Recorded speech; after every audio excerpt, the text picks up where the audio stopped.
547 of the Pittsburgh Nerd Podcast. I'm Sean. And I'm Ian, and this is the only podcast that says... Give 'em hell, Indiana Jones. Nice. Did you watch it? I did, yeah. Was it good? Was it better than Crystal Skull? Yes. Okay. It is better than Crystal Skull. I'm not going to tell you it's a great movie. Yeah. And it has some problems. But it's still better than Crystal Skull. And the ending was very clunky. Really? Yeah. Interesting.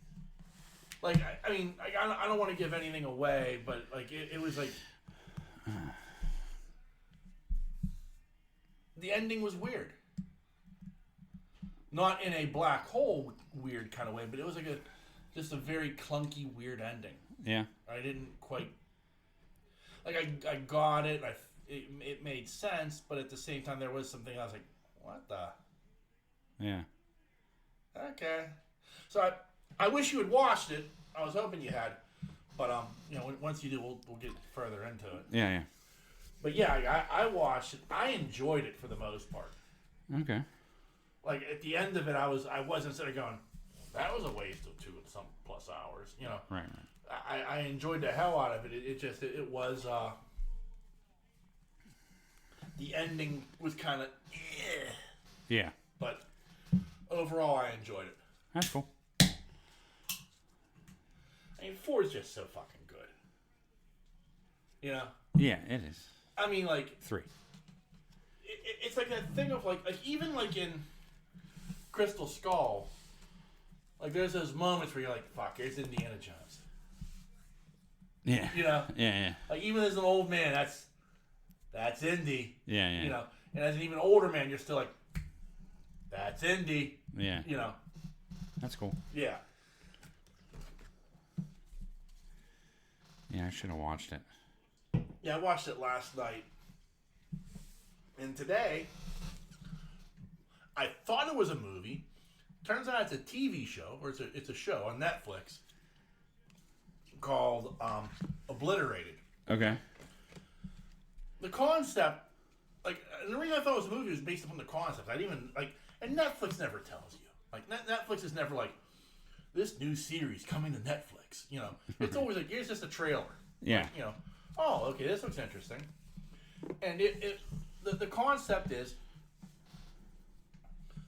a joint forces strike team takes down an arms sale of a nuclear device in Las Vegas. Okay. Okay. Mission accomplished, and of course, because they're in Vegas, they are just going to get absolutely wasted in all ways possible. Okay. We're talking, they're taking Molly, they're taking ecstasy, they're taking, it's just, but then it turns out, no, they actually didn't get the device. The device is still out there, and now they're being called back into action while they are completely fucked up. Yeah. To try to stop the bomb from going off. Uh-huh. So, I thought, well, this is a great movie concept. I'm all in. Yeah. Well, it's like an 8-series episode show. Oh, shit. Yeah. It is hilarious. Surprisingly, the concept is held up at least through 4 episodes so far. Really? And there has been some really I will tell you now, if you do not like a raunchy comedy, this is not for you. I love a good raunchy comedy. And there is plenty of raunch, there is plenty of comedy, there are boobs. I have seen more man meat than I ever needed to. Nice. But it is as raunchy as you can get. And there have been some times where I have just completely I had to pause and I was laughing so fucking hard. Wow. Which has been a while. It's been a while since I've had something like that come up where I'm like, oh shit, that was really fucking funny. I know. Yeah. I haven't seen a comedy like that in a while. Yeah. Yeah, so right now, at least through 4 episodes, I would highly recommend Obliterated. Huh. I'll have to check it out. Yeah. Because it's got a blend, it's military special forces, so of course there's a ton of action. Oh, of course. Plenty of gunfights. Yeah. But also just a level of raunchy that's, I'm surprised they're hitting in this day and age. Really? Okay. Yeah. All right, I'll check it out. Yeah. For sure. It's got the guy who played Nate in Legends of Tomorrow. Okay. He's one of the military guys. Oh, okay. Yeah. He's like the main, I don't say the main character, but he's like, about as close to the main character as you could get. Yeah. I'll check it out. Yeah. Cool. Yeah, so those are the two things I've been watching. I've been watching some strange things. Yeah. That's not surprising. Yeah. I'm waiting for Squid Game. Not Squid Game. Sweet Home 2 to come out. I think it came out. Or it's coming out soon. Yeah. Then I watched...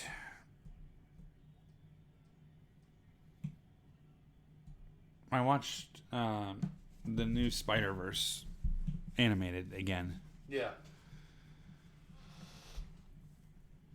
And then I watched the Fantastic Four. Yeah, you mentioned that to me last night. Yeah. And what you said to me, I'm still taken aback by because... I couldn't believe what I was saying either. So I'm watching it and, I'm into it. Yeah. I don't know why, but I got into it. And the more I watched it, I like how things developed. I liked everything about it except for Dim. I liked the guy that played Dim. Yeah. I didn't mind him at all. Yeah. I got it. And it sort of goes... The stuff that he was saying was the villain that you hate to like. Yeah. Because a lot of the shit he was talking was true. Yeah. You know what I mean? It was hitting on all bases. I was like, well, yeah, he's making some sense here. You know what I mean? But what he turned into, I couldn't get into. Yeah. You know what I mean? I just couldn't follow that path. Right. But yeah, I didn't actually mind it. I thought it was better than the second one, and maybe even the first one. Aside from Gone. Wow. Yeah. I didn't feel like I remember watching. Not the third one. There's 4 of them, right? Well, okay. Well, there's the one that was made by, that was just made to never see the light of day. Yes. So that doesn't count. I don't count that movie. Okay. I don't. It's horrible. And it was made. I can't remember the guy who made it. I can't remember the guy who did I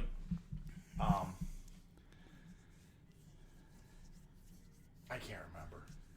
But it's bad. It's horrible. It doesn't count. The one that counts is the 2. Yeah, I know. Yeah, and then this atrocity that you're saying you didn't mind. Yeah, I just didn't mind it. I don't know why. I thought it had some good points to it. I didn't even mind. It wasn't Thing from the comics, but they threw in a couple one-liners, and I liked the character. I like who he was. Yeah. And what they made him to be. Yeah. Do you know what I mean? I get that. I understand that. I don't think Reed Richards would have left. That was one of the first things it comes to my mind. I'm like, man, I really have a problem with Reed leaving like he did. Yeah. Just as a leader. Yeah. And then I assumed maybe, this is the beginning of it. I don't know. Yes, I didn't mind it. I did like Michael B. Jordan in it. Yeah. Michael B. Jordan was, it's tough. Because he's such a good actor. Yeah. that he's still kind of pulling it off. Yeah. And I like the whole fact of the dad scenario. Yeah. As his children and stuff. I like that. I don't know why. I did. Yeah. I don't know. That fit for me for some reason. It was a movie, like, I remember as I watched it, I'm like, there are a lot of pieces here that could have worked. Yeah. But they were just all executed very poorly. Yeah. Like, I hate that when you watch a movie and you're like, wow, that kind of works and that kind of works. And I can see where this would... And then at the end of it, like, it just never comes together. Yeah. But there are pieces there that you say, if they could have fit these pieces of the puzzle together, man, this would have been a better movie. Yeah. Or sometimes you look at it and you're like, well, wow, there are pieces of this puzzle missing. Yeah, yeah. You know, and that's why it didn't work. Yeah. So, yeah, I watched that. And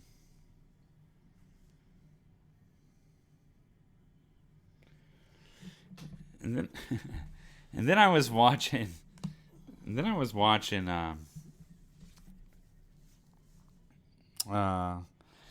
You know how like Tubi recommends? Yeah. Okay. So I got to the Tubi recommend shows, and God, those shows are garbage. I mean, those movies. Yeah, they're trash, straight trash. Like those Horrible. Those movies make like sci-fi channels. Yes. Movies look good. They're not even B. Yeah, no, not even close. I mean, they're just awful. I don't even know how those are even made. No. I don't even know how there's a budget for that. No. It's like they went out and they got like a bunch of people from like the McKeesport Little Theater and got them to make a movie. Like the acting is atrocious. Like you can tell like they don't even have like licenses to like actually like be filming. They're just like filming in the middle of shit. Right. You know, like it's amazing. Yeah, I was not I wasn't happy. Yeah, I could imagine. With my two choices. I don't even remember the names of the movies. Yeah. But I just kind of was playing games on my phone. Yeah. As it was, they were rolling by. I'm like, oh, this is bad. So yeah, I think that sums up everything I watched this week. That's the worst, isn't it? Like when it's like so bad you don't even want to pay attention to it, but you can't like you don't want to turn it off because you need the background noise. Right. But it's so bad you just wish you could like find anything else. Yeah, something. Yeah. It was just really bad. I didn't know Joe Montana had so many fucking cars. Oh yeah, I love that. I'm one of the rare people. Like I love Joe Montana as a 49er, but for some reason, and I don't know why, I love Joe Montana in the Chiefs uniform. Yeah. Like first off, the Chiefs uniform is like so fucking clean. You know what I mean? Like that is just These are all Chiefs. That's just a great look. Yeah. And then like you throw Montana in it, like Montana like everything about the way Montana like looked in a uniform, like the long sleeves, the towel, like everything was just like perfect on him. And you put him in that Chiefs uniform, yeah. It's just like, oh, that's the good stuff right there. I know I'm a weirdo when it comes to stuff like that, but nah, not at all. There was just something to Montana in a Chiefs uniform, and I was like, that just seems right. I don't know. I mean, he's meant to be in a 49er uniform. I get that. I'm not going to deny that for a second. But there was just like that Chiefs uniform looks so fucking good with the red shirt, the white pants. Yeah. You know, the stripe down the side and everything. Did he always wear the sleeve? Yeah. Oh, I think always. Like I can't remember a time where he did. Like even like in like the summer, he'd have like. He just because that was like that iconic look of like you'd see him like he'd throw a touchdown pass and then he'd put his hands in the air and he had the sleeved shirt on and everything. Oh, that's like iconic. You like Montana? Huh? I do. Well, there he is. He's without sleeves there. It's probably 90 fucking degrees out. Yeah. Yeah. Anyway. There are just guys who like when they put on a uniform. like Jerry Rice too. Jerry Rice is another one. Like everything had to like streamline. Yeah. You know, like there was just something the way like certain guys were. You know, I mean, there are other guys like I absolutely love the way like Bettis just always had like a shirt half untucked. Yeah, sloppy, right? Sloppy look. But there's like other guys where it's like, man, like they just had like a look about them. Like you didn't want to see them get dirty, Right? because they look so clean with their. They did, yeah. You know. No, I agree with you. That's a nice one. I like that one. Yeah.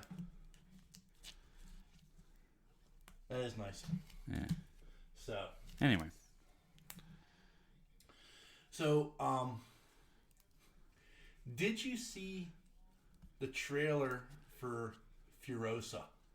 No. Okay, hold on, I gotta show this to you. Okay. Alright, so you've just seen the trailer for Furiosa.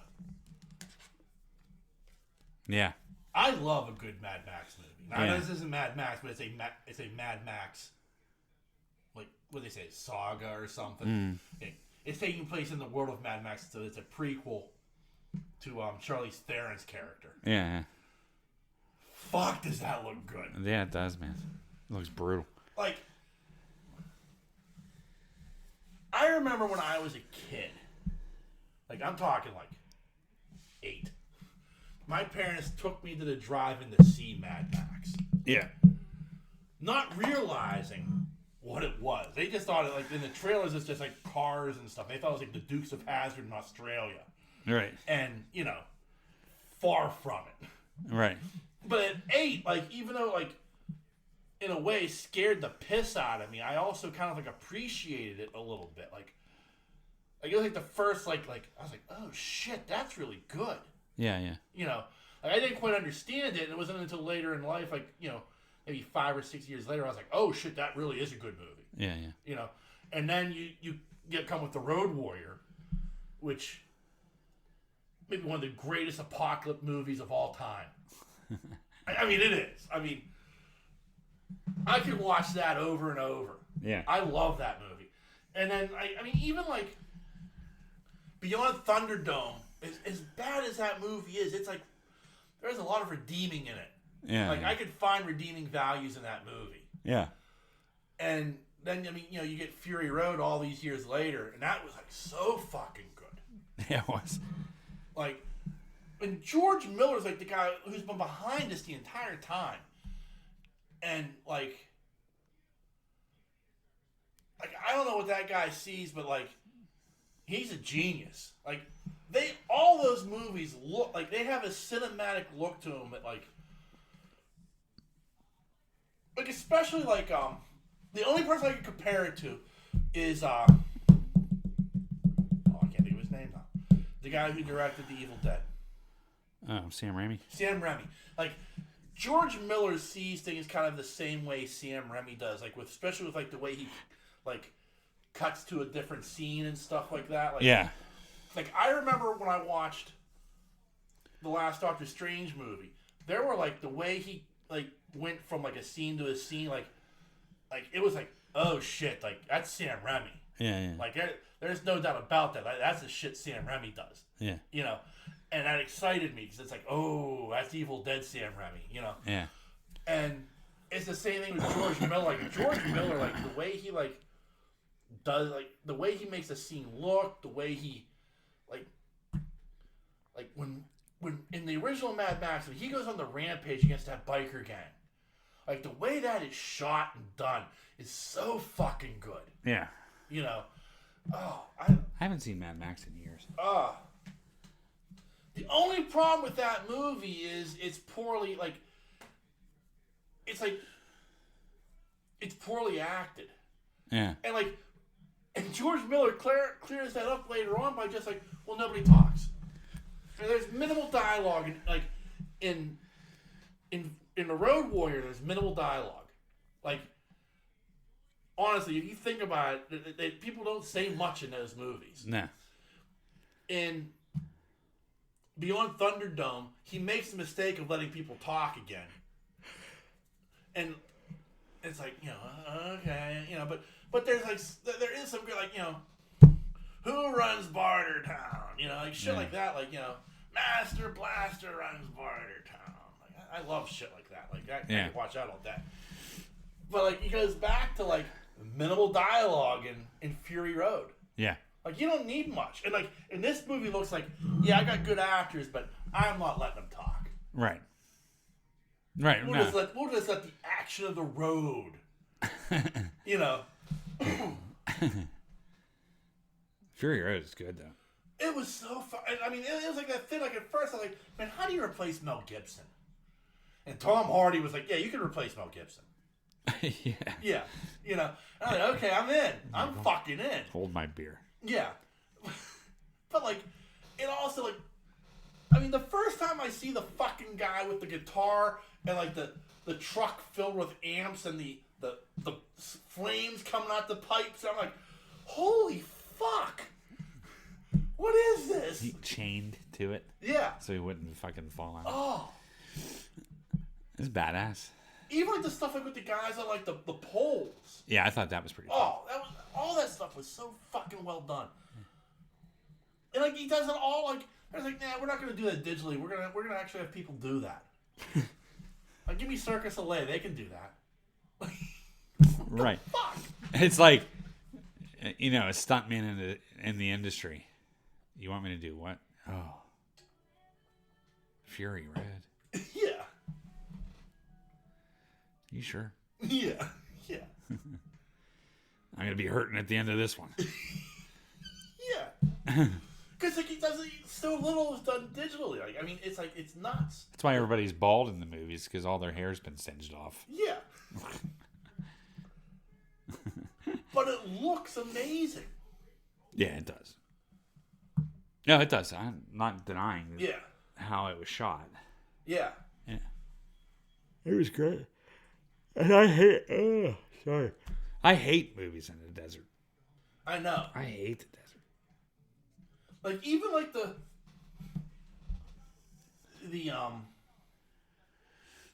like, that final chase scene in The Road Warrior. Which is, like, half the fucking movie. Yeah. But it's, like, so fucking brilliantly done. Yeah. So good. You know? Oh. Oh, I fucking love that movie. Wake up. Yeah. Well, I've been up since 5:30. Wow. Woo. Yeah. Ooh, doggy.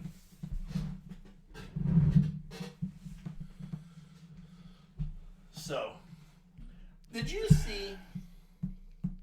And I want your input on this because this is falling into your realm. The Fox News, they were like pissed off about like Christmas horror movies. No, I didn't see. Okay, let me see if I can pull this up here real quick for you. Really? All right, so I played you the clip. I've always thought,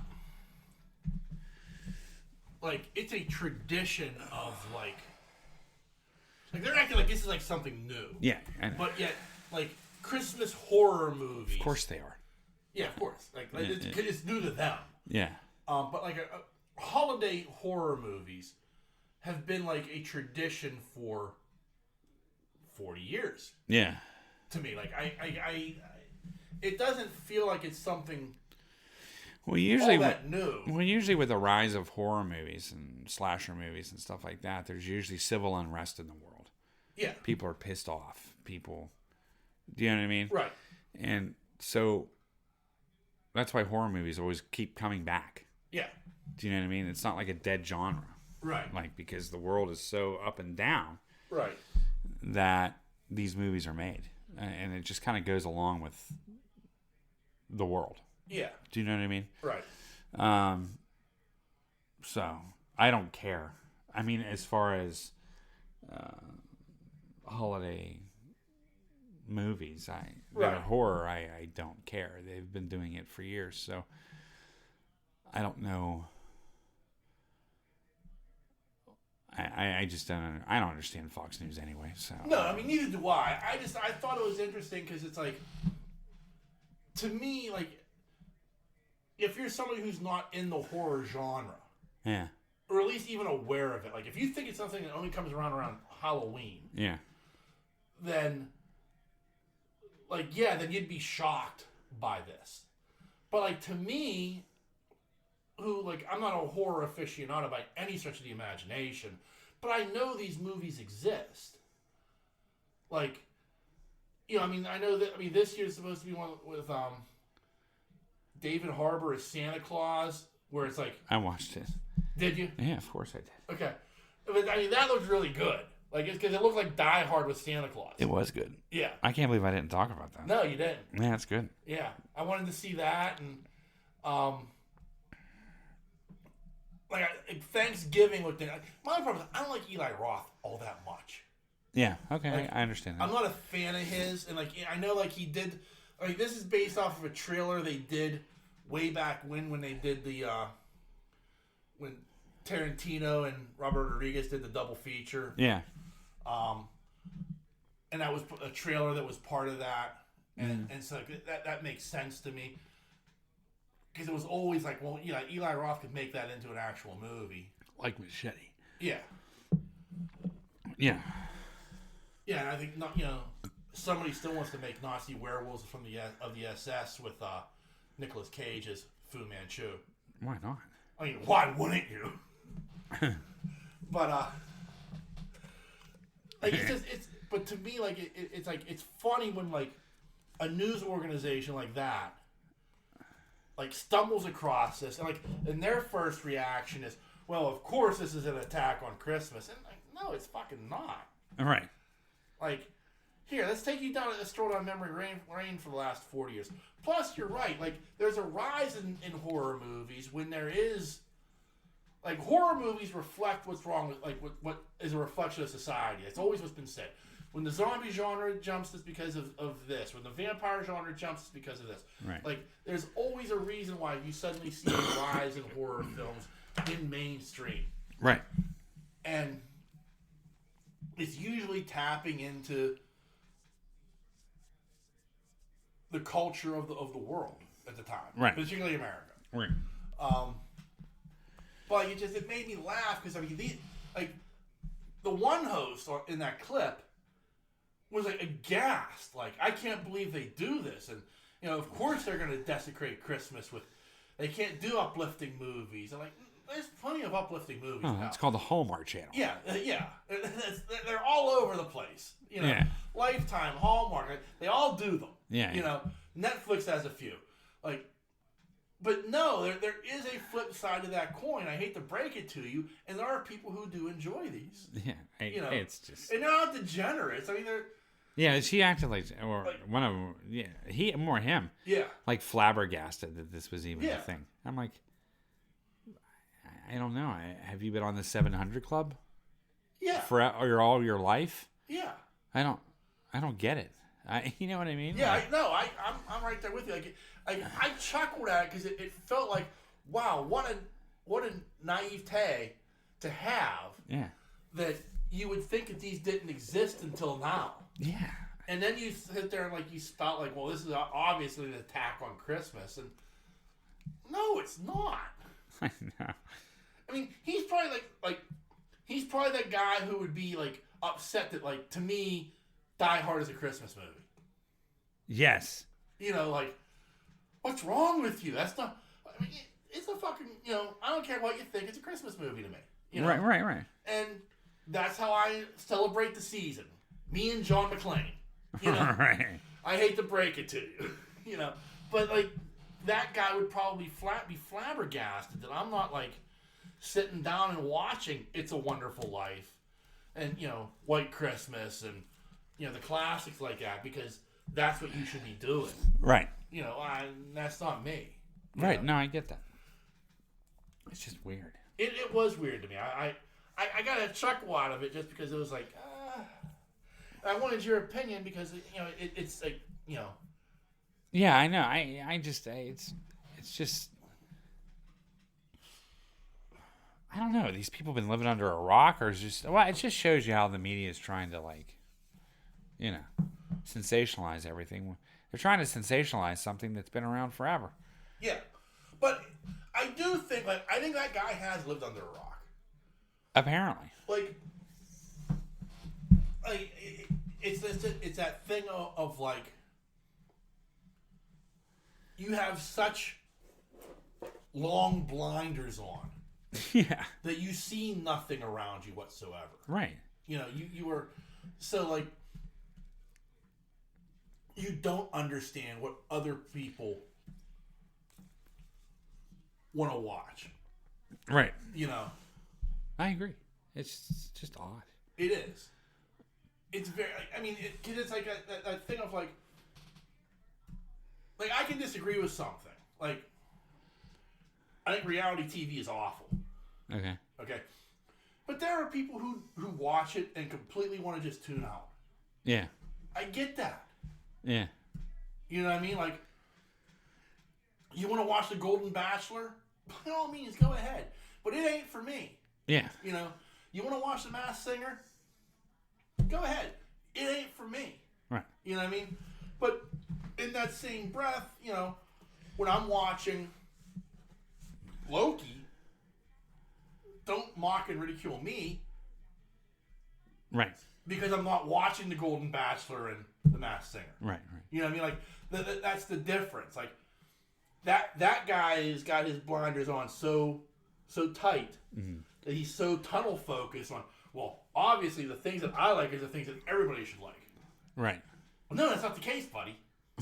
I hate to break that to you. And you're not a degenerate for watching those movies and enjoying them. Right. You know. I don't know. But that's what they want to make you feel like. That they do. Like, he was honestly, like, offended by, oh my goodness, I'm going to be offended. he was passing judgment. He was. And that's the problem. Yeah, he was passing judgment, and he was clearly offended by the fact that, like, this genre of movie exists. Right. You know. It's like that in everyday life, too. Well, it is, but the hypocrisy of it is, like, hysterical to me, because it's like, because I don't like the thing that you like. Right. I'm wrong. Right. Like, you know, like, you got to get over that, buddy, because, like, you know, it takes different strokes to move the world. Right. You know, as we were told many, many years ago. I know. So. By a wise man. By a wise man singing a jingle for a show where a rich white man takes in two orphan black children. I know. The children of his housekeeper, I believe they were. Huh? They were that was his housekeeper's kids, if I recall correctly. I don't remember. Yeah, I think so. I think he was adopting them and they were his previous housekeeper's kids. Of course they were. Yeah. Before he hired Mrs. Garrett, you know. Oh. What a bizarre concept. Yeah. Like, we talk about shit that couldn't be made today. That show could not be made today. Yeah, there's tons of shows that couldn't be made. No. Hell no. No, that would not. Even the Jeffersons wouldn't fly. Oh well, I mean, anything that was done by Norman Lear wouldn't work today. Yeah. Like the Jeffersons, All in the Family, Maude, all that stuff would not fly today.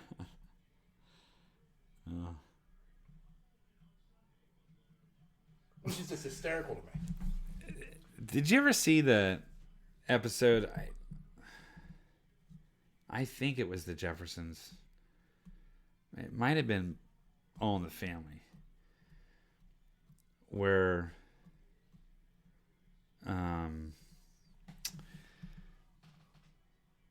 George's what was it? I can't. This was it. The son and daughter were getting married, and one was black, one was white. Well, was that, you know what I'm talking about? Yeah. Well, the next door neighbors. Tom and they were. Tom was white, and the wife was black, and so their daughter was, you know. Yeah, mixed. Half and half. Mixed. Okay. Mixed of mixed race, And so I think he was upset that his son, Yes. yeah, he was going to marry, and he was concerned about, like, well, what color will their baby be? Yeah. But Yeah. there was some shit that's thrown out there. Oh, yeah. That was like, Yeah. that would never, No. never Yeah. be played on TV. No. Not even Like, close. I think the N-word was thrown around. Oh, yeah. It was crazy. You know. And, you know. What's his name? Archie Bunker was just kind of like, yeah. Yeah. Hey there, Jefferson. I hear your son's, Yeah, he was stoking the fire a little bit. Yeah. But at the same point, it was just funny because it was like, I don't know. It was just weird. It was just a weird episode. But I mean, like, shit like that would never fly. There's no way. No. Never. Never fly. The all-time greatest. Like, do you remember What's Happening? Yeah. Okay. There was an episode of What's Happening where Rerun he got in trouble with some wrong people, and he had to go to a Doobies concert, and he had to record the Doobies. like he was trying to bootleg a Doobies concert, Doobie Brothers concert. Yeah. Yeah. And it was like the wackiest shit. I'm like, this would never fucking fly today. Yeah. You know, like Rerun's got like his giant coat on, and he got like his big boom box, and he's holding his like, microphone. It was hysterical. like, oh, how did the Doobie Brothers even agree to this? Yeah. And it's funny, even with Sanford and Son, like, how much did they hold Red Fox back? Oh, I cannot even. Even imagine. at his age. Yeah. I mean, he wasn't even. He was old back then during Sanford and Son, but he looked better on Harlem Nights than he did on Sanford and Son. I'm willing to bet he was probably in his 40s or 50s when they did Sanford and Son. Really? Yeah. And just let him grow it out, age out. But I guess it's an odd thing of like you look at if you look at a 50-year-old woman today, okay, and you think to yourself, man, back when the Golden Girls were on, those chicks were old. They were in their early 50s, all of them, all of them. Like it wasn't like they were like I watched that show thinking, well, all these women are in their 70s. Clearly. Well, no, they were in their 50s. What kills me, though, is when... But the way people, the way age is taken care of then compared to now is completely different. You know what I mean? Right. Like, you just grew old back then. Right. You know? Yeah. But now, like, we fight aging like tooth and nail and... Well, I mean... What drives me crazy is when you look at those old movies like The Omen, and not even The Omen, just Kramer versus Kramer. I mean, like old movies back then. And they have these like 4-year-old children. They're like 60. Yeah. The parents are so fucking old. Yeah. Like old. Like the best description. I mean, I don't know when they came out of that. I mean, I know a movie that kind of was right with the age line for me was probably Poltergeist. Yeah. They were around an appropriate age. Yeah. Do you know what I mean? Right. But you look at movies like in the 70s and shit, and they're 6 years old and they're like 52 years old. Yeah. I'm like... You know what I mean? Like, what? I mean, and the flip side of that, of course, is remember, Wilford Brimley was in his 40s when he made the... Isn't that crazy? That's nuts to me. That's hard. Like, Wilford Brimley looked like he was 80. Yeah, he did. He did. Like, honestly. Like, nah. the man was in his 40s. It's unbelievable to me. He looked old. Yeah. Now, the other guys were old. Yeah, they all were legitimately old. What's his name? And Don Amici. Yeah. They were old.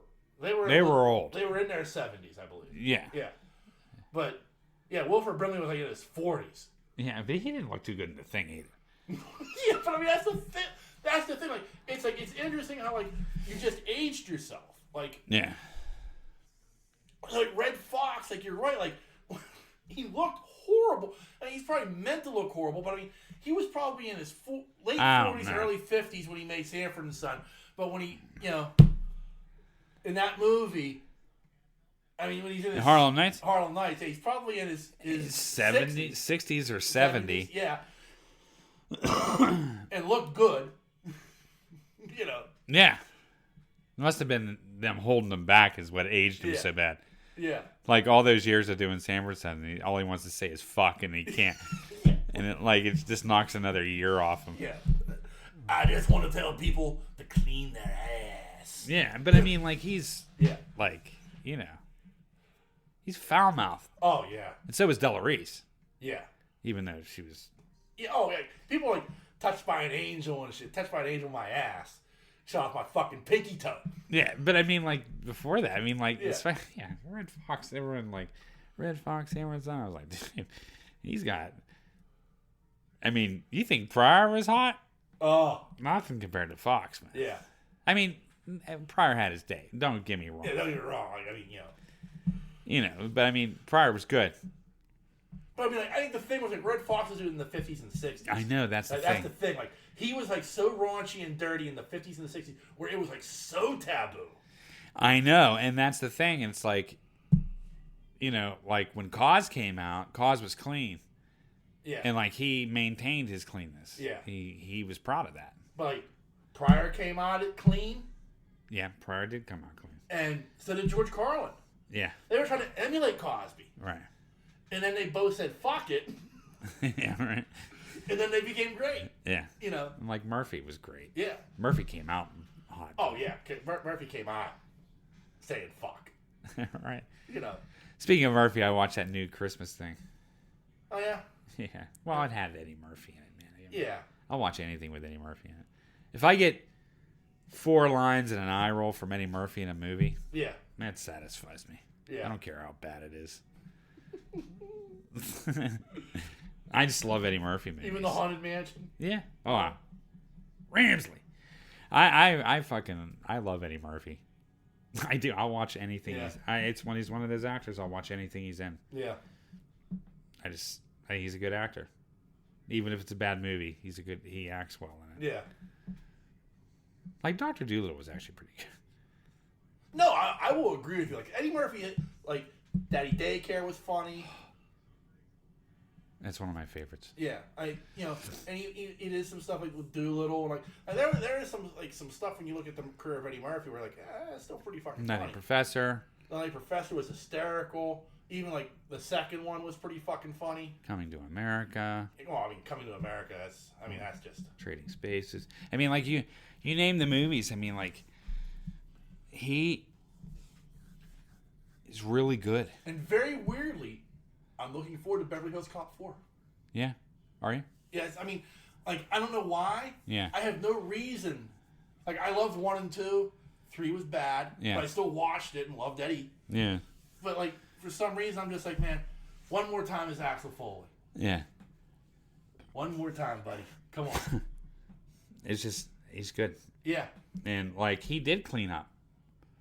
Do you know what I mean? Like, he cleaned. Like, Dr. Dolittle was pretty clean. Daddy Daycare was pretty clean. Yeah. But within his movies, he always throws in some adult stuff. Yeah. Even in this new movie I watched about Christmas, he was throwing in some adult shit. Yeah. Under the radar, but not so under the radar. Yeah. It was there. Yeah. You know what I mean? Yeah. But people were like, for a while they were like, what happened to Eddie Murphy? You know what I mean? Like, I don't know, maybe, he started having kids and want to do something different. Yeah. You know what I mean? Like, the stuff that he put out was good. Like, Daddy Daycare is funny as fuck. It's fantastic. I would just love to see Eddie go one more time with a comedy special. Like, but I want to see a full-blown Eddie Murphy. Like, I don't want to see cleaned up Eddie Murphy. Like, I'd love to see Eddie just go one more time on stage doing stand-up. I hear you. Yeah, I'd like to see him in a movie being foul-mouthed again. Yeah. You know what I mean? And maybe you get that from Beverly Hills Cop. Yeah, maybe. But, like, I mean, like, Eddie Murphy Raw, Delirious. I mean, that shit was, like, so fucking good. Yeah, it was. Real good. Yeah. Like, game-changing good. Yeah, for a lot of people. Yeah. A lot of comics. Yeah. Hey, he didn't hold back. No. Neither did Pryor. No. Anyway. But, I mean, like, a good comic doesn't. No, I know. You know what I mean? Like, I mean, you... Like, I think that's why... say what you will about, like, Bill Burr. I will say, like, I respect Bill Burr because he shoots from the hip. Right. Fucking, what's that? Dave Chappelle. I mean, Chappelle does not hold back. Nah. And that's why, like, whether you agree with what he says or disagree with what he says, like, it's there. And, I mean, he is speaking his truth. Right. You know? Like, this is my perception of, like, and one of the funniest fucking things was when he was like, you know, I'm sitting on my porch, I watched a man walk across my land. The next day I went out and bought a gun. Yeah. You know? Yeah. You know? I became a gun owner. Right. What do you mean I gotta wait 15 days? I fucking love Chappelle. Yeah. But that's what he does. That's what Dave does. Is he shoots from the hip. I mean, like he's a straight shooter. Yeah. You know what I mean? Like, there you go. Yeah. This is what it is. This is the way I feel about it. Yeah. Go fuck yourself. You know what I Yeah. mean? Like, not necessarily go fuck yourself. The beautiful thing with Chappelle is we've gone on this before is he makes sense of things. Yeah. And you see it. You see it in a different way. If you listen. Yeah, if you listen to him. Yeah. Like his last comedy special, I loved it. Yeah. A lot of people did not like it. No, a lot of people did not like it. A lot of people were very upset with that. Right. And when he did Saturday Night, it was fucking fantastic. Yeah. You know, I don't know. That shit he did with Letterman was good. Yeah.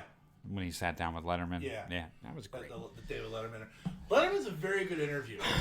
Yeah. He went to his strength. Yeah. After the show. Like, I always thought that was, like, something he was, like... Especially if he had true interest in you. Yeah. Like, he asked... Like, I remember... Right before he died... He had Warren Zevon on for the entire show. Oh, really? Yeah. Because, like... I mean, Warren Zevon went back with David Letterman all the way back to the NBC days. The early NBC days. For Late Night with David Letterman. Yeah. And... That was, like, one of those things, like... Dave had a soft spot for Warren Zevon. And when it was announced that he had cancer, it wasn't, he was going to die. He just had him on for a whole episode. They talked. I mean, that's where, like, the line came from. Like, well, like, what have you taken away from life? And Zevon said, enjoy every sandwich. Yeah.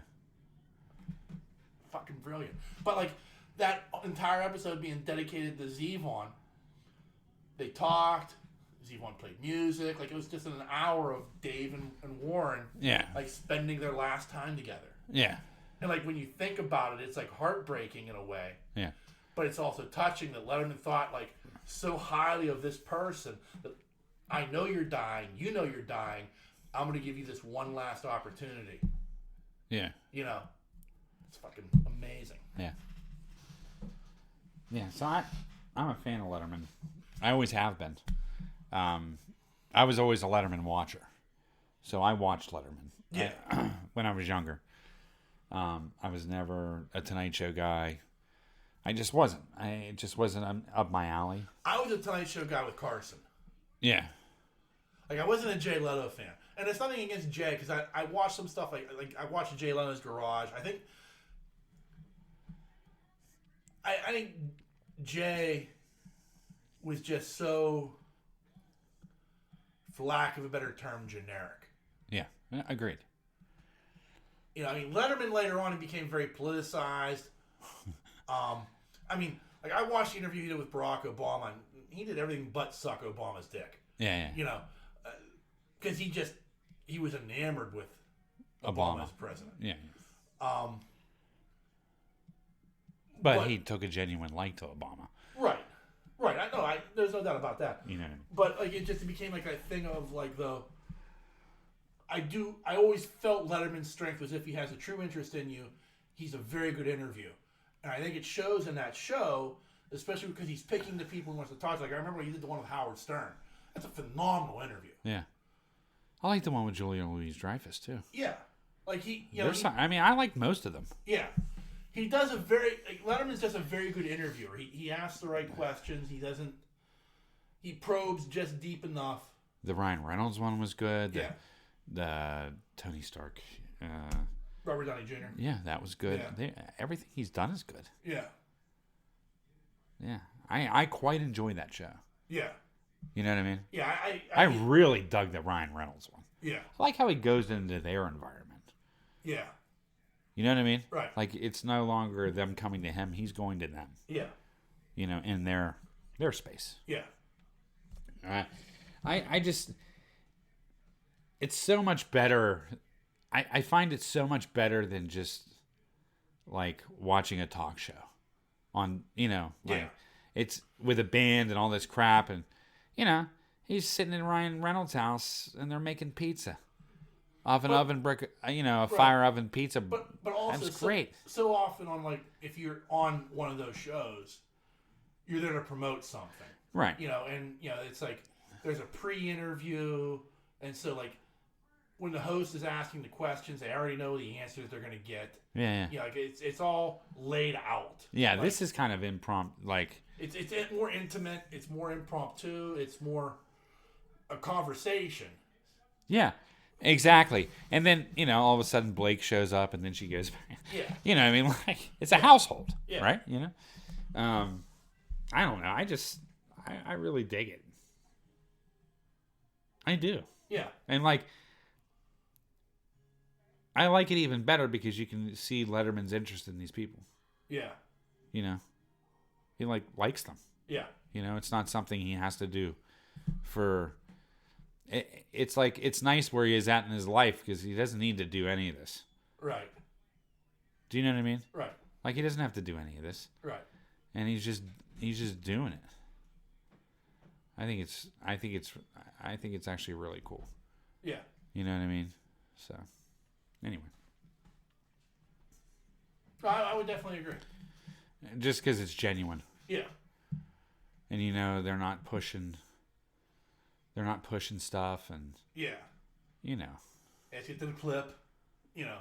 Yeah. Musical guest. And then yeah. back to this. And here's a funny. And yeah. Here's my opener. And right. It's none of that. It's just... Oh. It's just genuine talking. Yeah. So anyway. Yeah. So. Anyway. All right. So, one last piece of nerd business. Okay. Did you see Dave Filoni got promoted? Yeah, I saw that. Yeah. Yeah. He's like now the chief creative officer. Yeah. Within Lucasfilm.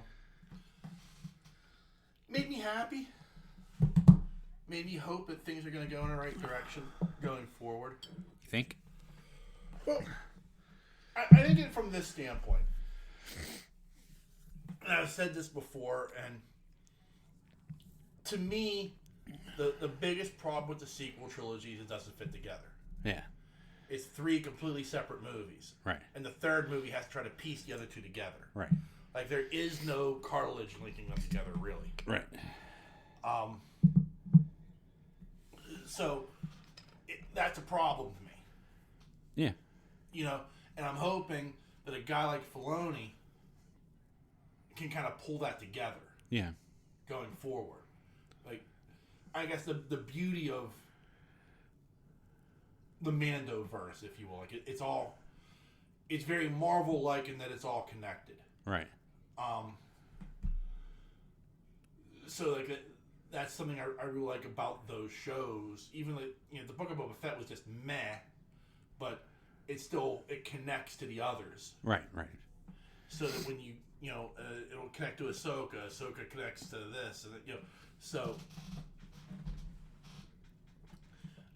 I think it's kind of interesting from that standpoint. Like I've always said all along, like he's the guy to run the show. Right.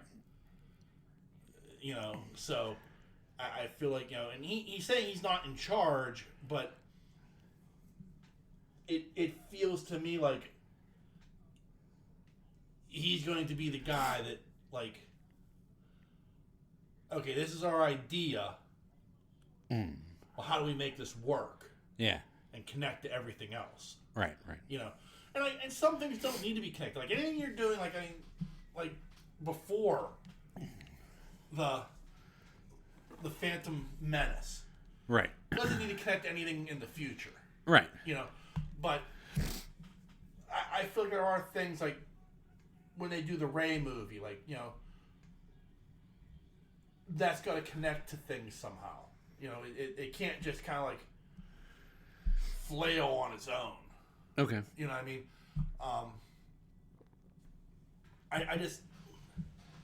I want you to feel like there's a story being told at some point.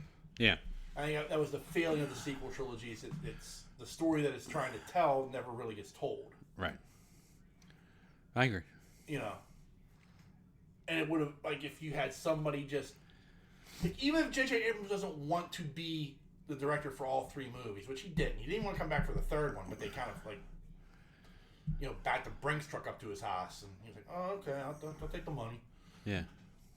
Like, if he had at least stayed on as that guy, like, maybe The Last Jedi connects better. Right. Like, he could tell Rian Johnson, okay, well, this is what I was thinking. So when you make your movie, it has to connect in this way, and so this is the last part of the story. Right.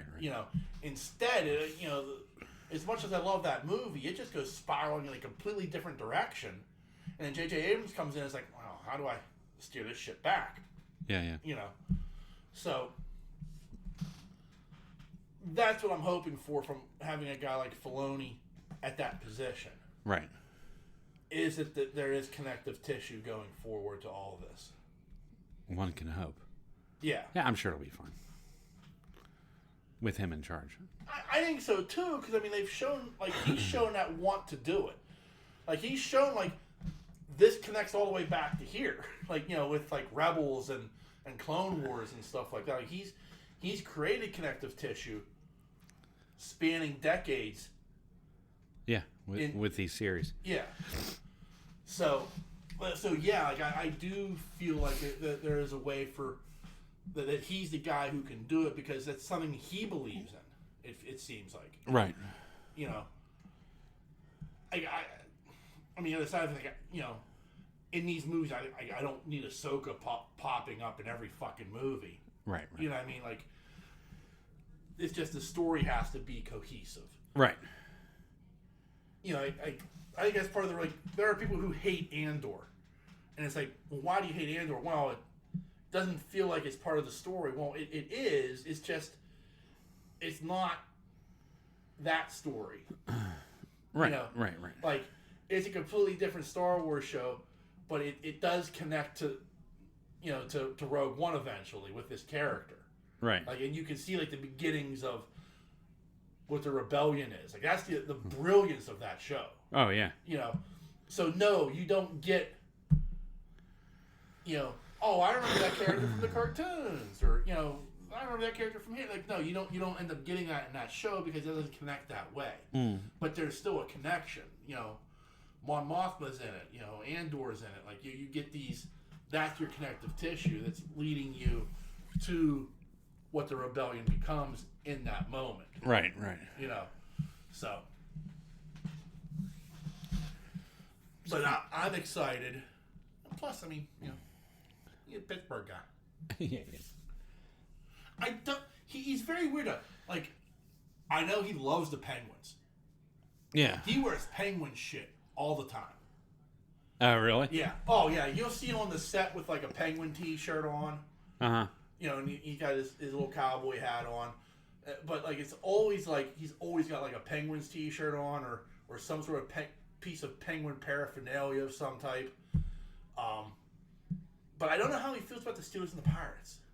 Really? Yeah, like I don't see him like talk too much about that stuff. Like I remember I guess like the year the Penguins won the Stanley Cup, like the last year, like somehow he got to the cup was in Lucasfilm. Yeah. And he like has like his picture with it, and there's like a live cat. Yeah. In the Stanley Cup. No, I didn't. Yeah. Yeah. Like shit like that. Like I don't know how he swung that. Yeah. Nice. Yeah, that's the kind of like I know he's a huge hockey fan, but I'm like okay, I need to know how you feel about the other sports teams. Like I'll give you the pass on the Pirates because they stink. Yeah. But you know, I never hear you talk about having a terrible towel on set. Yeah. Yeah, it's always some sort of Penguin stuff. Like I think the first year of The Mandalorian, I think that was like, I want to say like that was a year he was like the episode he directed, he was like wearing Stanley Cup champion, like that was a year like the Penguins won, and so like he was wearing like Stanley Cup championship merch, like he took a day off, like we're taking a half a day because I have to go watch Game 6, you know, nice. like, it was stuff like that. Yeah. You know. So he's diehard. Yeah, he's very diehard with the Penguins. I know that. Yeah. That's cool though. It is kind of cool. Good for him. Yeah. And it's like funny, like other people like, yeah, I didn't like hockey until I started working with Dave, and you know, I'm a Penguins fan. You know. It's like I keep waiting for like the day like Sidney Crosby shows up like in a cameo of some type. That'd be cool. That would be cool. Do you think that, because we have a history, Penguins hockey, for the past, what? 30 years. 30 plus 40 years, right? When was Lemieux drafted? 84? Yeah, 83, 84, yeah, something like that. So. I would say 40 years, yeah. 40 years. So for the past 40 years, we have somewhat of a, I mean, we had a history before that, but I mean, like. It wasn't a good history. No, but we do have. Bankruptcy. Yeah, no, I know. But we do have history. Yeah. Within those past years. Do you, because I don't know. I mean, I'm not, I love hockey. Do you know what I mean? But I don't know. Aside from like Edmonton. Do you know what I mean? Yeah. Like, do you think other hockey clubs have history like our history? Maybe the Blackhawks. Well, I think you look at the original 6. Yeah. I mean, Montreal, they've won the most Stanley Cups ever. Mm. The problem is they haven't won a Stanley Cup since 1994, I think. Yeah. Or 3, I can't remember. Like Montreal, Boston. Yeah, Boston. Detroit. The Rangers. Like when you had the original 6, like even Toronto, even though they haven't won a Stanley Cup since I think 1968 or something. Mm. Like, you know, they had a history of winning Stanley Cups. So like those teams, their history runs deep. And like the other thing to remember is like when the Penguins came into existence in 1968, that was the 50th anniversary of the NHL. Mm. Like those teams were all 50 years old or more playing in like amateur leagues and stuff. Yeah. So like they had a massive head start. Yeah. And then like when you talk about the Penguins and their history, it's much like the Steelers. Yeah. Like before 1972, like people forget the Steelers were like the worst team in the NFL. Excuse me. Like they were the Browns. Yeah. Like they didn't have, they had like one winning season. I don't even think they went to the playoffs. Like they never did anything for those first 40 plus years. Right. And then the Immaculate Reception happens, and it's all like from 1972 on. Like we forget like before times. Like, yeah. It's like oh yeah, 50 plus years of history. It's a 90-year-old franchise. Yeah. No, I'm just saying within the past like before 40 years. Before Lemieux, those were dark times. Yeah, I agree. After Lemieux, and even then, it was a struggle for the Penguins because they had to build around Mario. And once they did, that's when you had the cup runs and you had the 90s and but then there was after they traded away Yager, there was the down period until they got to Crosby. Right. And it's that's the thing I kind of I try to warn people. Because much like Steeler fans, it's wow, we only remember the good years of Ben. Well, at some point we have to have a bad year. Here's an amazing statistic. Okay. The last time the Steelers drafted in the top 5 in the NFL draft, 1970. Really? Yes. No other team there are some teams that can go back to the 80s. But nobody can go back as far as the Steelers. 1970 was the last time they drafted in the top 5. Wow. Yeah. That's crazy. It is. At some point, as good as the franchise is, you can kind of say to yourself, well, there has to be a drop-off at some point. At some point, you have to have that down year. Yeah. I don't know when it's coming, but it's we talked about last week or 2 weeks ago, they're never in that position to get that top quarterback in the draft. Right. Because they haven't been there since 1970. Right. So why is that? Well, people love to tout Mike Tomlin hasn't had a losing record in 14 or 15 years, whatever it is, he's been the head coach. Yeah. Okay. And that's phenomenal. There's a lot of 8-8 in there, though. And so if you don't have a losing season, but you're having a mediocre season, you're picking 15, 14. Yeah. 16, 18. You're picking in the middle of that draft. So you're saying it's been like that since 70? Yeah. Even when Noel had a bad year, it wasn't that bad. Yeah. They never, they were never in a position to, go get Troy Aikman. Yeah, right. You know what I mean? They did this, they weren't. Or Elway, or... Right. We won't talk about Marino. Right. But Marino aside... What do you think would have happened if we would have gotten Marino? I don't think he would have been as good. Okay. The only reason I say that is because Chuck Noll wouldn't have used him that way. Don Shula was smart enough. And I don't mean this, I think Chuck Noll was dumb. But if you look at, the Dolphins teams that won the Super Bowl, the perfect season, and the Dolphins going all the way up to 1983. Yeah. They were a ground and pound team. Uh-huh. They threw the ball, but they didn't throw it, down the field, or they weren't throwing it 40 times a game. They were utilizing a run game and a staunch defense. Even the year they lost to the Redskins in, Super Bowl 15 or 14, 15, I can't remember. Uh-huh. But that year they lost to the Redskins, the Theismann-Riggins Redskins. That was a team that was we ran the ball, and we played, they had the no-name defense. And when Shula got Marino, and he saw that arm, he changed everything. Yeah. He changed the way they ran the offense. They Duper and Clayton, and down the field, and let Marino go. That was the offense. And never won a Super Bowl with him. They never won a Super Bowl. But it became that thing though of he never had a running game. No. He was the offense. And even if they had a good defense, they were scoring so quickly that sometimes they gave up points because they were tired. Yeah.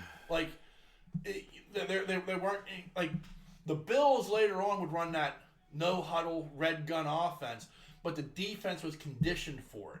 The defense was conditioned to be on the field for 40 minutes as compared to because the time possession was just so lopsided. Right. Because the K gun was going down the field and scoring quick. If Chuck Noll gets a hold of Dan Marino, you think he has one of the best arms in the NFL? oh, beyond the shadow of a doubt. Yeah, I agree. Like, I don't know. It wasn't the strongest, but I mean that was probably Elway. Elway had the strongest arm I've ever seen in my life. I've never seen a ball rocket into a guy like that over all these years. I mean, we've seen a lot of quarterbacks over these years.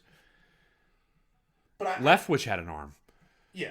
But not to Marino's level. But I'm not that we just talked about it, but Leftwich had an arm. Yeah. He can fucking gun a ball. Right.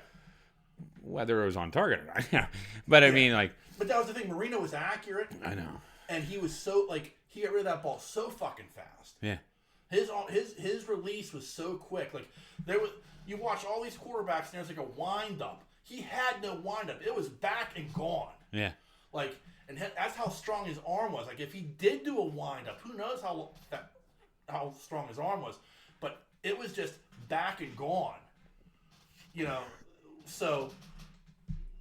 And he was amazing. But under Chuck Noll, I still think they would have underutilized his arm. Yeah. I honestly do. I think they would have still been leaning on a running game.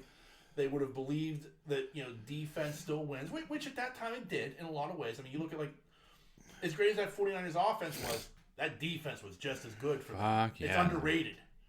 That was with Ronnie Lott. There was a lot of guys. Keena Turner. There were a lot of guys on that defense. But it's underappreciated because you look at the poetry of Montana and Rice and all that. Who else was on that? Oh my God, who was the running back? Roger Craig. Yeah. Who was the other? Stokes? No. JJ Stokes was later on. Yeah. Who was Rice's? I can't remember. There was another guy, and he just stayed there. He retired a 49er, I think, because it was he knows I'm not going to put up these stats anywhere else. All right. I don't remember. Yeah, I can't remember either. But I mean, he had some weapons. Yeah. But Marino did have that arm, man. He was fucking. Yeah. Just watching him throw was like poetry. Yeah. No, it was. I remember. I mean, I watched enough Miami games. Yeah. Back in the day. So you think Marino had the best arm? Elway probably the fastest. Where would you put Montana? Montana wasn't. He didn't have great arm strength. Montana was just a surgeon. He functioned in that offense. He was perfect for what Bill Walsh wanted to do. He was perfect for what that offense was, but you didn't need a gunslinger. You needed a cerebral assassin. Yeah. You know what I mean? Yeah. He didn't have Elway's arm. He didn't have Marino's arm. But what he had was an intelligence that you just didn't see. And he took that offense and the reads and what's the foundation of modern day offense. Uh-huh. And he took that and just, ran with it. So it wasn't he wasn't the most athletic guy. He wasn't the strongest arm. He wasn't, but he was good enough. But his intelligence lifted him to another level. And his comeback. Yeah, I mean, he was like the Jordan. Yeah. Of football in that time period. But again, that talks about the greatness of the defense. That defense was so good, they felt like all we have to do is keep them in the game, and Joe will win it in the end. Yeah. You know what I mean? Like, just keep us in the game. Even if the offense is having a bad game, at the end of the day, Joe will get the win. Just keep us in it. I felt like Roethlisberger had that for a couple years too. Oh, he did. What, he had like, I want to say 80 something fourth quarter comebacks. Like, it's a ridiculous number. One of the highest in the NFL. It's sick, right? Yeah. It's crazy. Just put it in his hands. Yeah. That's what I loved about the guy. Right. You know? And that's the thing. It's like, that's the thing with Steeler football now. It's sort of like, and maybe toward the end of Ben, it's like every time they put the ball in the air, it was like you're on the edge of your seat. Right. Does that make sense? Like you're holding your breath. And when Ben had it before, it was something that was expected. Do you know what I mean? Like, he was so good at the comeback. Well, it's that thing, and I heard John Elway say this one time. He's like, I can see the game better now. I can think the game better now. My body doesn't respond better now. Like, he could see what he needed to do, but his body couldn't get it there like it used to. Right. Like, as an old man, he was smarter than he was in 1987. I think Ben was the same way. I think Ben's fall of grace was when his legs were taken away from him. Yeah. No, seriously. Yeah. When he couldn't scramble anymore. Truly. Just because of age. Right. And that was the end of him. I mean, how many times have we watched that guy over the years extend the play because of his feet? Right. And you know who else did that? Was John Elway. Yeah. Like, if you wanted to compare Ben to anybody, it is Elway. Yeah. Maybe a little bit of Favre. Yeah. But, like, it was like Elway. Yeah. And, I mean, that's why Ben wore 7, because he knew that's how he played. And, like, at the end, like, you could see, like, even Ben, like, I listen to, like, Roethlisberger's podcast now and again, or I watch it, actually. And you can see him, like,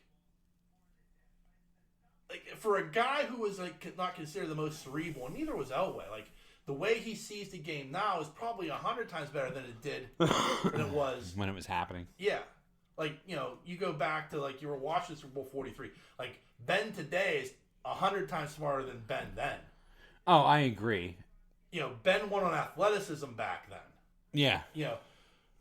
When he won in his later years, he was winning with experience. He was winning with age. He was winning with, but you're right, like, part of that mystique was his legs. Yeah. He can read defenses, though, pretty well, too. Yeah, but, I mean, like, he wasn't a guy who... I mean, he wasn't a master. I'm not saying that. No. I mean, like, I think there have been quarterbacks over the years that, like, I mean, Peyton Manning was an absolute maestro. Yeah, he was. You It's sick. Like, the way he just, like, pre-snap and post-snap reads, the way, like, everything came together for him was, like, insanity. The same thing with here's a prime example. Tom Brady was not the most athletic quarterback ever. Not even close. Doesn't have the best arm ever. But he was one of the smartest ever. Yeah. You know what I mean? Like, he understood the game plan. He understood what you were going to do before you knew what you were going to do. Yeah. You know what I mean? Like, that's how into it he was. And, like, you can talk about the cheating scandals and everything else and, how much Brady was in on that. I don't know. But, I mean, you still have to execute at some point. Yeah. And Tom Brady was able to execute better than almost anybody else. He would slice defenses apart. Right. Slice them apart. I mean, just... Like, he dared you to play zone. Oh, He wanted you to play zone. I know. Because And they used to try and make like, every year they play the Steelers, and every year you just watch that zone get picked apart. I'm like, just play man the fucking man. Yeah, I could never understand it when it came to us, especially. Yeah. You know what he's going to do to you. Because he was more than happy to take that 7-yard slam. Yeah. He'll take it all day, every day. Because that's 7 yards, and 7 yards is 14. That's a first down. Yeah. You know. He'll do it all day, and he did. He did.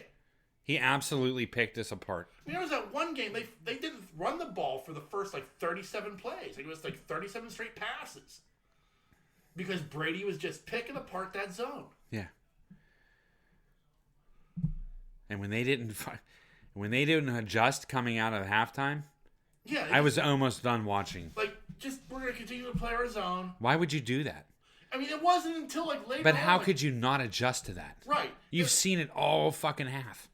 And there was, that one game when they came out and they played man, and they owned Brady. They intercepted him, 3 times or something. Owned him. Yeah. Crazy. But they played man all of a sudden. Yeah. They got out of their zone, they played man, and all of a sudden Tom Brady was human. Correct. I know. You know. I was calling for his head then. Yeah. I was. I'll be the first in line to say that. Even I was like... Because if you can't adjust to what he's doing, you can see point blank what he's doing. But it wasn't even Tomlin. It was Dick LeBeau. Yeah, true. Dick LeBeau, one of the greatest defensive coordinators of all time, was just no, I'm playing my zone. Our zone will win. Well, no, it's not, Dick. It's getting picked apart. Yeah. You know. I'm not taking anything away from LeBeau, but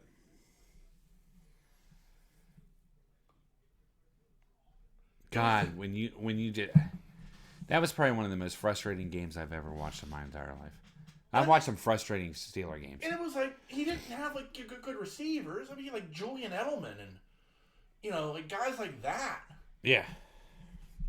It wasn't it was these great receivers were lighting us up. It was like basic guys. Yeah, he's throwing to everyone and anyone. Yeah. Whoever was open in the zone. Yeah. Mahomes is very similar. Oh yeah. Whoever's open gets it. Yeah. Yeah, except for Travis Kelce, and that's what if you're thinking to yourself in fantasy football, picking up a Chiefs wide receiver is a smart move. Well, I mean, that guy could go 3 games without a catch. Yep, I know. Believe me. I mean, they're on the field, but they ain't catching shit. No, I know. And then you take him out of the lineup and he catches 9. Right. So yeah, with 2 touchdowns. Yeah. Yeah, it's whoever's open. Yeah. I mean, that's kind of how he rolls. Yeah. He reads good. He goes down the, you know what I mean? Yeah. And when he extends the play, Yeah. whoever's open and gets open is going to get it. You know what I mean? Whether it's 10 yards or 50. Yeah. That kid's got an amazing arm. He does. He's ridiculous. Sick. Yep. And strong. Yeah. He's got a strong arm. Yeah. Somebody was telling me, when I worked down there, did I tell you this? No. That, who did he play for? Texas Tech. Texas Tech. They played West Virginia. West Virginia, yeah. And they were there pregame. Yeah. Watching. Yeah. Warm-ups and stuff. And he was kneeling at the 50, throwing balls. Yeah. Oh, yeah. 45 yards, 50 yards. Yeah. Kneeling. Yeah. That's how strong that guy's arm is. Yeah. It's unbelievable. It is. So do you think he'll graduate into that upper echelon of quarterbacks? I think he is. Oh, you think he's there already? Oh, yeah. Been to 3 Super Bowls, won 2. I mean, he's that good.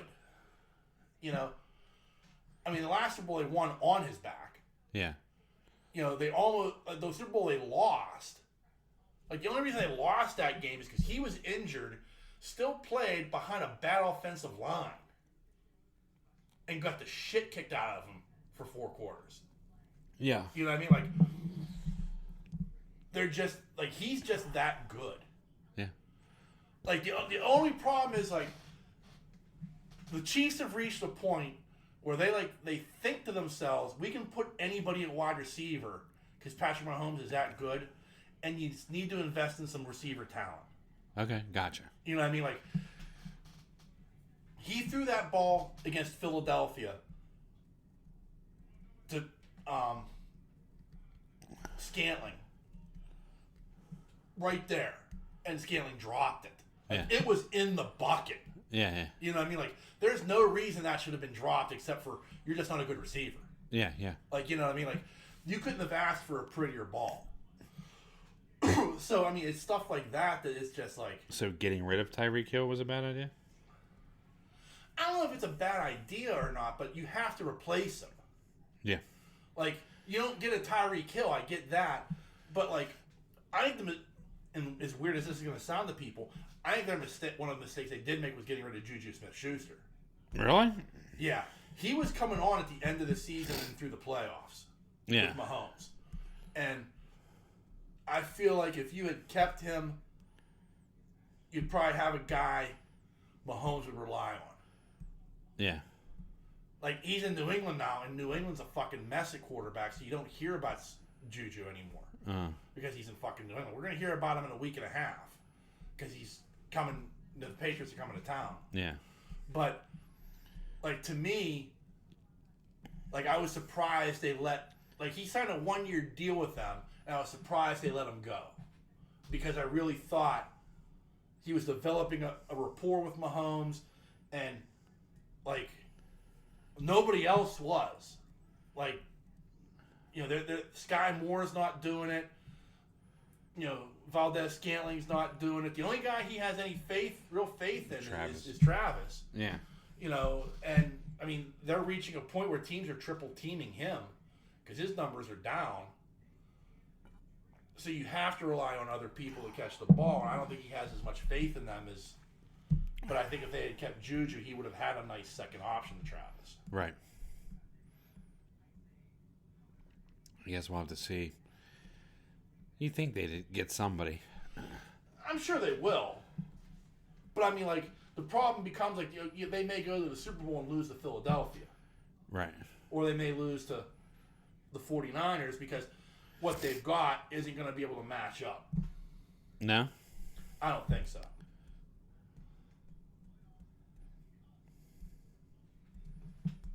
You like Philly? I do. Like, I think they're one of the best teams in the league. All right, so before we wrap things up, we got 2 emails. Cool. One was from, we got this last Saturday, but it was too late. I didn't even see it until after we recorded. From friend of the show, Luther. Mm-hmm. He was in town for the holiday lights. Nice. On Saturday. So I wish I had seen it sooner. I would have told you Thad was also there.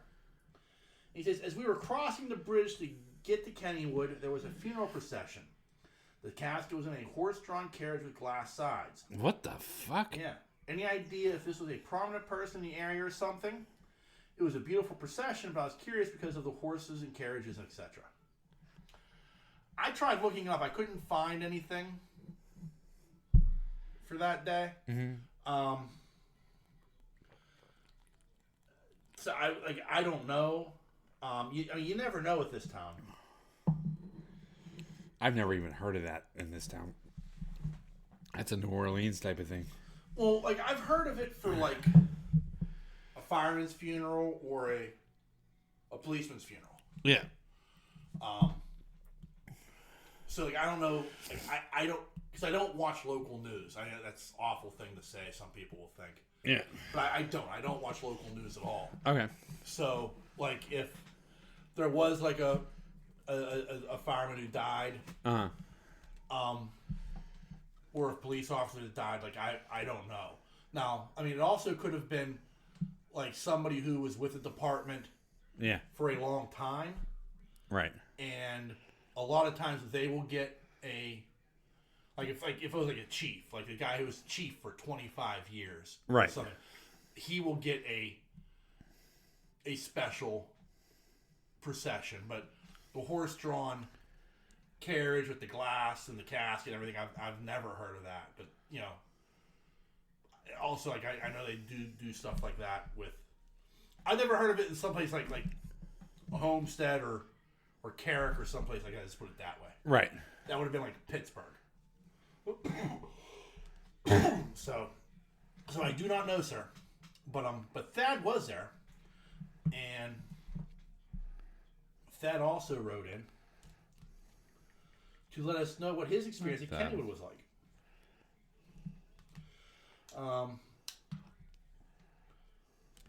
This year, Thad went to Kennywood on Saturday for the Holiday Light event. Kennywood was decked out in over 2 million lights this year. Every tree, every area, even the urinals were illuminated with holiday lights. Well, that's just fucking awful. Because he's a member of ACE, the American Coaster Enthusiasts. Yeah. He had a chance to tour the old mill behind the scenes. So he got to walk like they had it drained, and he was like got to walk like around it inside of it and go behind the scenes of like how things work. He sent some pictures in our group chat. Okay. It was pretty cool. It was cool to see those areas without water. As usual, I had some awesome potato patch fries with gravy and my souvenir cup with free refills to wash it down. Nice.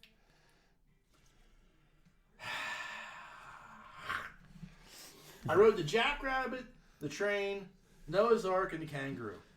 I even walked through Kittyland. That's just fucking creepy. Yeah, it is. While I was there, I renewed my pass for the 2024 season. Okay, well, good for you. I'm glad you enjoyed the lights. And the kids. Fucking clown from It walking around. Have you ever gone to like a light display like that? No. I did one time. When I was many moons ago, when I was engaged to Renee. Uh-huh. We went to.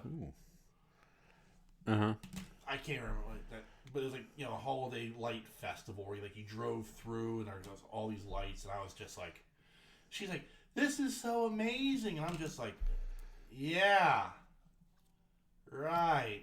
I just could not get into that shit to save my life. No. I mean, I'm also the Grinch who doesn't I don't want to put up a Christmas tree either. So I know. Yeah, but you are a Grinch. I am. I don't doubt that. I can't deny that for a second. Yeah, I'm Grinchy and I'm proud of it. I like Christmas.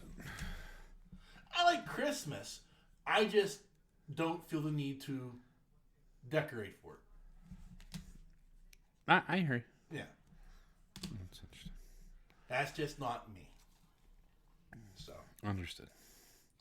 All right. Anything like that? Anything else you'd like to add to the proceedings there, Oh, sir? well, I want to say happy birthday on air.